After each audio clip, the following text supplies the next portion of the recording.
Hey, it's David. Time to get back to the bobber build. I've been distracted with rebuilding the Sportster forks, but now it really is time to get back to the bobber, because this was supposed to be my main project for this year and the year is nearly gone. Last time we were painting the shorty mudguards with the idea that I would be able to use the bike during drier weather in the winter with the shorty mudguards on and have the longer mudguards on for the wetter weather. And just recently we've had a lot of wetter weather here, and I think it's still going to be around for a little bit yet. But I can't use the shorty mudguards yet because there's a few jobs still need to be finished before I can do so. First and foremost, get the rear lights done. Now, I started this once before and I've played around with lots of ideas, but now it's time just to get them mounted up. So that's what we're going to do.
Brackets cut and upstand welded onto there. So let's see how this fits. Requires a little bit of fettling to get to this stage. I've chamfered the edges off here so that I've got clearance around the weld on the back here.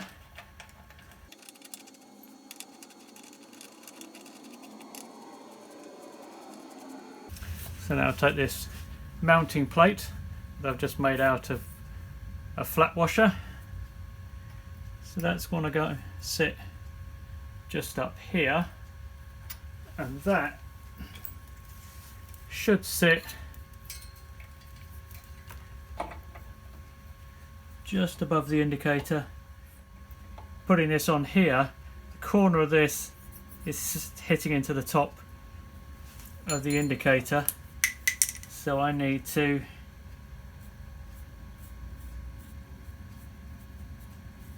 just chamfer the bottom, that sharp bottom corner off here so that it fits.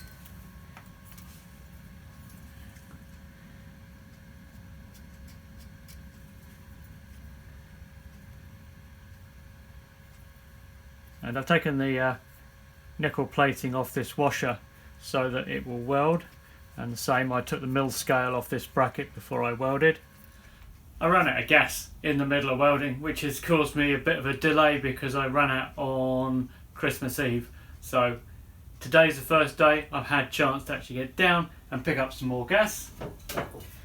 Let's hope that's what the problem was and there's not some fault with the gas feed. Let's shove a new bottle on and get back to the welding.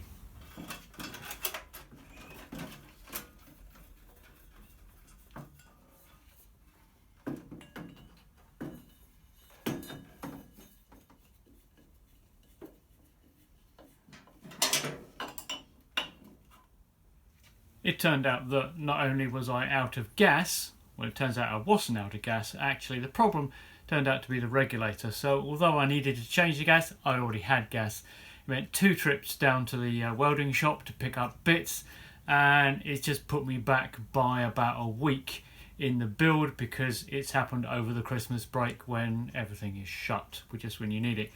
So I've got to grind this weld back out of that and then finish actually welding it up, and this bit will be ready to go on the bike. And then I need to have a look and see exactly how I'm going to do the next stage, because what in an ideal world I want is to follow the lead of Yamaha and have the whole rear light unit come off by undoing just the 4 bolts. So these 2 and the other 2. So I want to connect these together, bring in the panel that will hide the end of the rear shock, and maybe even include the indicators. So that's what we're looking at.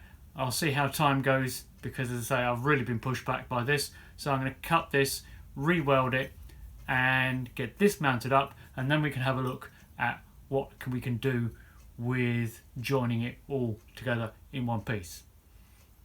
First test of rear lights and indicators now mounted.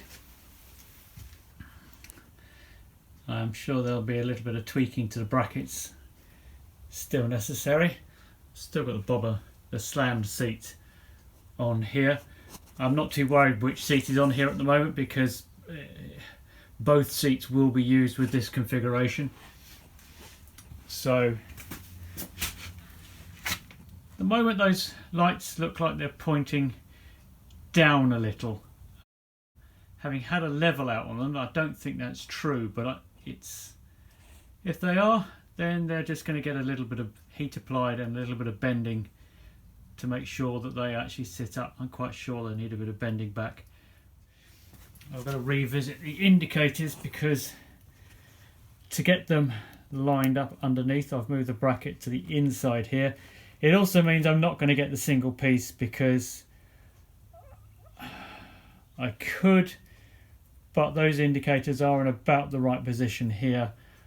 I think if I go playing, trying to bring a bracket down here, it's not going to be as secure as this one is on its current mounting. So I think I'm going to leave that well alone, given I need to take these bolts out anyway to put the rear pegs on, as well as these bolts here to put the rear mudguard on. It's not such a big deal.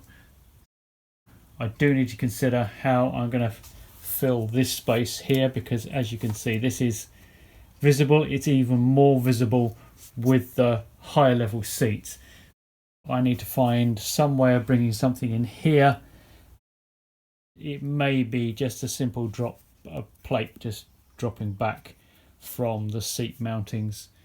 It's going to be a little more difficult to bring in from here, I think, because this is actually sitting slightly below the level, so it needs to come up and then come down, and you've still got to take into account the movement here of this backwards and forwards, so I need to stay well clear. So I'm going to give some thought about that and see if there is any way I can bring a bracket over here. Well, I mean, I can bring a bracket over there, but it's whether or not it's actually what I want to do, because it's got to stay, as I say, well clear of this.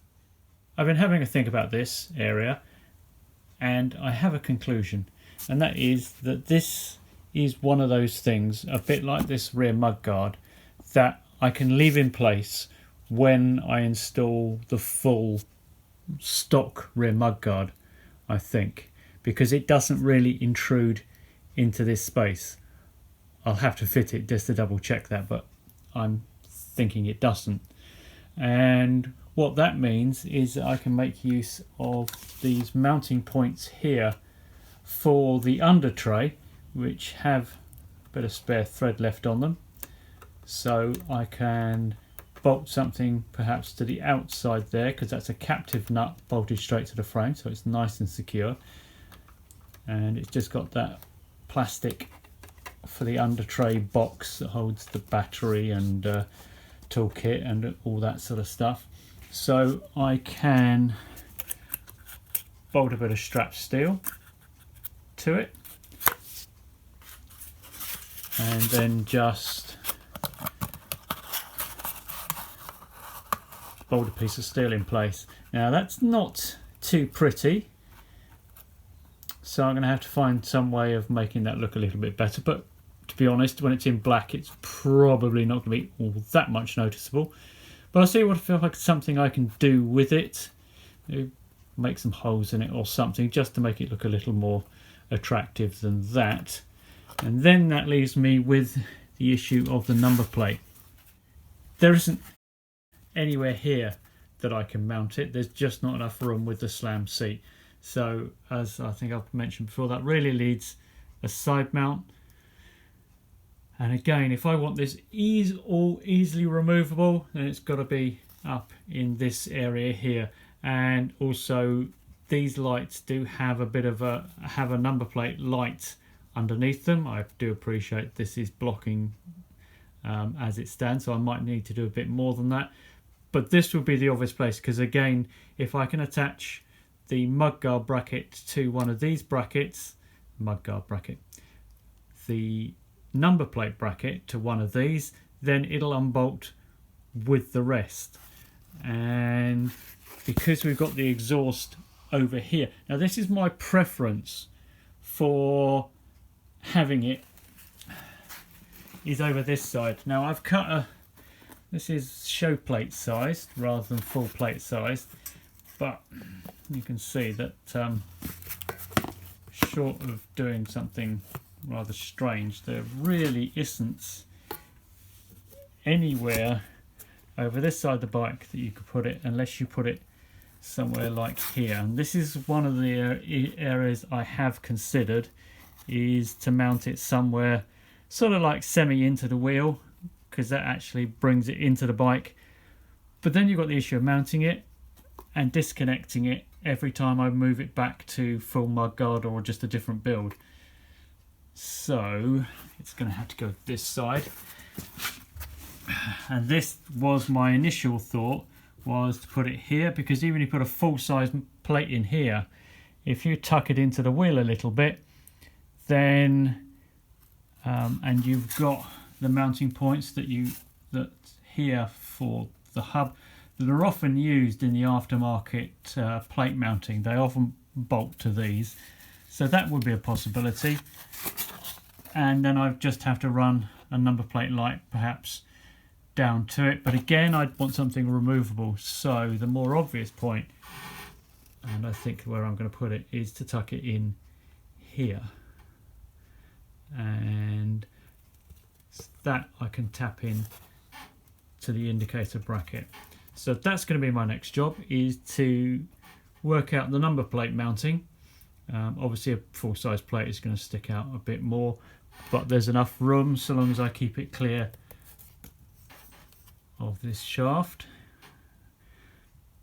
But there's no sideways motion in any of this stuff, so I can go reasonably close. So if I make a bracket here, what I'm going to do is I'm going to remake this plate. I'm going to lengthen it, put a crossbar in, and bolt straight up.